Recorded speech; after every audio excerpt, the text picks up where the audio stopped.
अच्छा, फिर क्या हुआ? फिर मैंने उसे भी जाने दिया जिसके जाने से मेरी जान जाती थी। कितना बेचैन हो के तुमसे मिला। এই পৃথিবীতে কখনো কাউকে নিজের ভেবে জোর খাটানো উচিত নয়, কারণ যাকে তুমি সবচেয়ে নিজের ভাববে সময় আসলে সেই তোমায় বুঝিয়ে দিবে তুমি তার কাছে কতটা পর।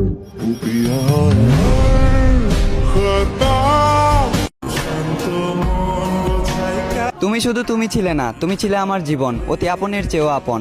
তুমি ভালোবেসেছিলে সময় পার করার জন্য, আর আমি ভালোবেসেছিলাম সারা জীবন একসাথে থেকে জীবন পার করার জন্য। তোমার আমার ভালোবাসার মধ্যে এটাই ছিল তফাৎ। আমাকে হারিয়ে হয়তো তুমি কিছুই হারাওনি, অথচ তোমাকে পেয়ে ভেবেছিলাম পৃথিবীতে এই বুঝি পেয়ে গেলাম জান্নাত। ক্ষুদ্র ক্ষুদ্র স্বপ্ন নিয়ে আজও তোমায় খুঁজি, এই যে তুমি আবারও আমার জীবনে ফিরবে বুঝি। আমি জানি তুমি কখনো ফিরবে না, আমি বুঝলেও আমার অবুঝ মন বুঝে না, কারণ আমি ছিলাম তোমার প্রেমে পাগল দেওয়ানা। সবশেষে পাগলামো বাদ দিয়ে বাস্তবতাকে মেনে নিলাম, নিজের মাথায় হাত রেখে নিজেকেই সান্ত্বনা দিলাম যে স্বার্থের জন্য এই জীবনে আসে সে কখনো ভালোবাসে না, আর যে একবার জীবন থেকে চলে যায় সে দ্বিতীয়বার এই জীবনে ফিরে আসে না।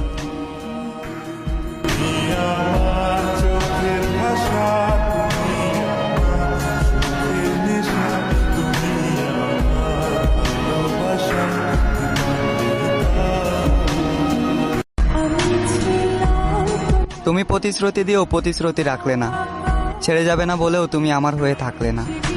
চোখের সামনে যখন অন্যদের ভালোবাসা দেখি তখনই আমার তোমার কথা মনে পড়ে, চোখ থেকে পানি ঝরে, যেন জীবিত থেকেই মরে গেলাম।